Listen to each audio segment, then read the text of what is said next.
Okay. I had a question after class, and I thought I'd better put this one into the mix about the situation that you have to analyze. Number one, to be able to do some of the problems you're likely to encounter in the test, and number two, to be able to analyze the lab that we did a couple of weeks ago. So here's our situation. You got this incline, you got some angle theta. Okay, that angle, well, you know that angle. You can determine this angle from the information you have.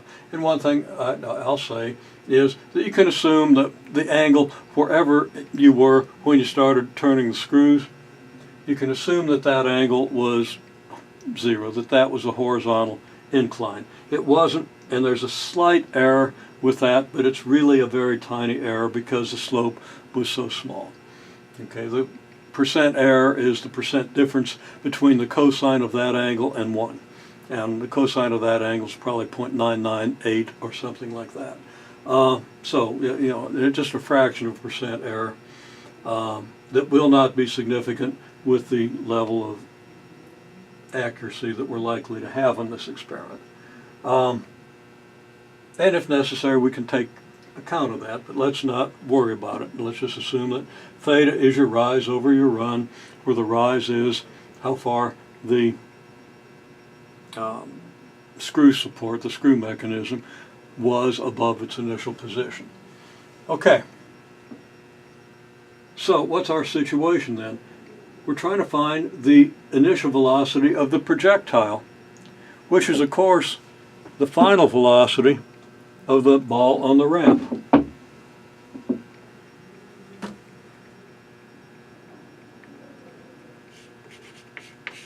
So let's make sure we understand that's the initial velocity of the projectile.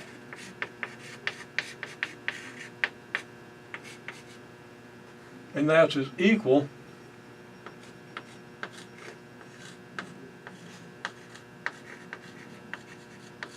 to the final velocity on the ramp. Now the ultimate thing you're doing with this experiment, you're going to graph acceleration on the ramp versus the slope of the ramp.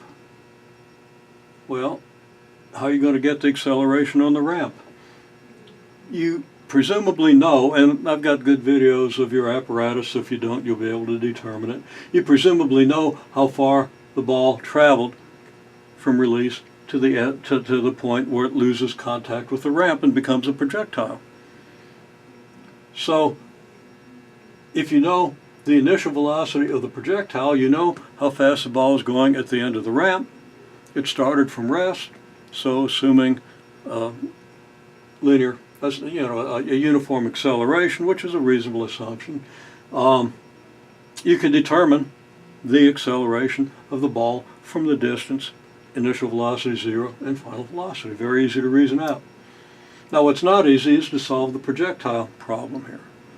And you have to solve the projectile problem because the information you have is how far the ball went and how far it dropped. So, you know, you got some path here along a projectile, and you could actually find that path. How are we going to solve this problem? Well, for the x motion, we know that the x position is x naught plus how far it went in the horizontal direction. Well, how far it went in the horizontal direction is its initial velocity in the horizontal direction, which is this v naught times the cosine of this angle, because of course you do have a little cosine influence on how fast it's going in this direction. It's not, the initial velocity is not purely horizontal. It's a little below horizontal. Okay, so the initial horizontal velocity is v naught cosine theta times t. Initial x velocity times the time. There's no acceleration in the x direction, at least as our first approximation, so we don't have any t squared term on this. Now, what about the y direction? Well, we can know y naught. You know, you can set the origin of your coordinate system anywhere you want. You can set it here if you like, you could set it here, you could set it here. where you set it determines the value of x naught and the value of y naught. X naught and y naught are the positions, are the x and y coordinates of the position at this point where the ball leaves the ramp. So if you set the system down here, then x naught's 0, y naught would be about a meter. If you set it over here, x naught would be negative whatever this displacement is, this being the horizontal range, and y naught would be your approximately meter, maybe 96, 97 centimeters, whatever it might have been. If you set the origin of your coordinate system here, then both x naught and y naught are going to be 0, because this is where the projectile motion begins. Your choice. Personally, I would choose this, but there might be good reasons also to choose this. Probably you wouldn't want to choose this, but it wouldn't hurt anything. You could still do it. And of course, you're going to have the coordinate system horizontal, vertical.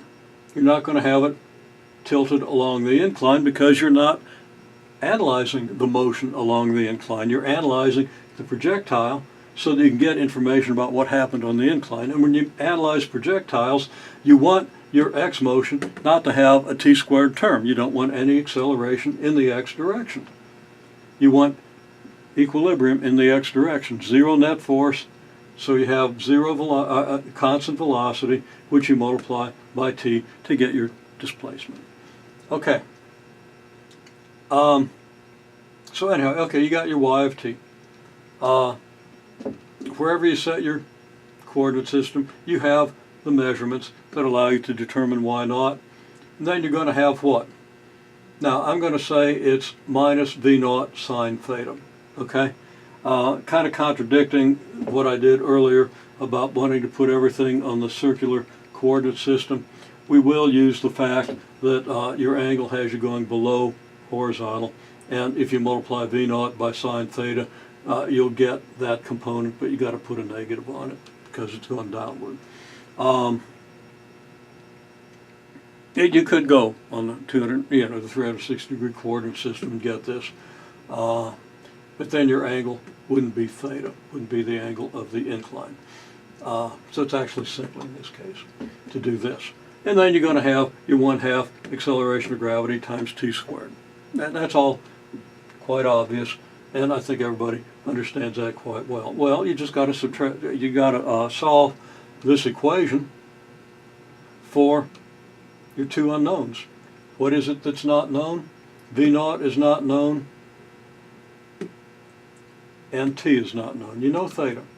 V naught and t are both unknown. So you're going to have to eliminate one variable. These equations aren't linear. Now, actually,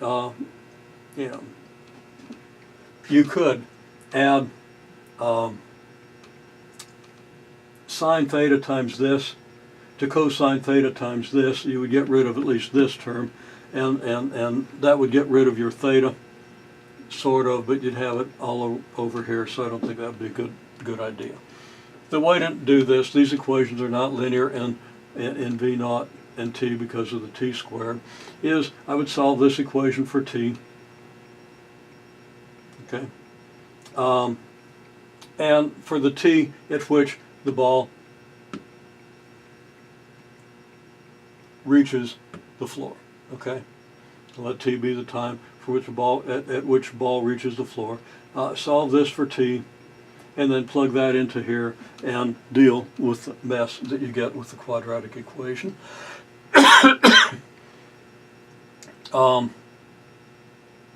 Alternatively, you could solve this for t. Be kind of messy because you'd have a sine theta in the coefficient of t.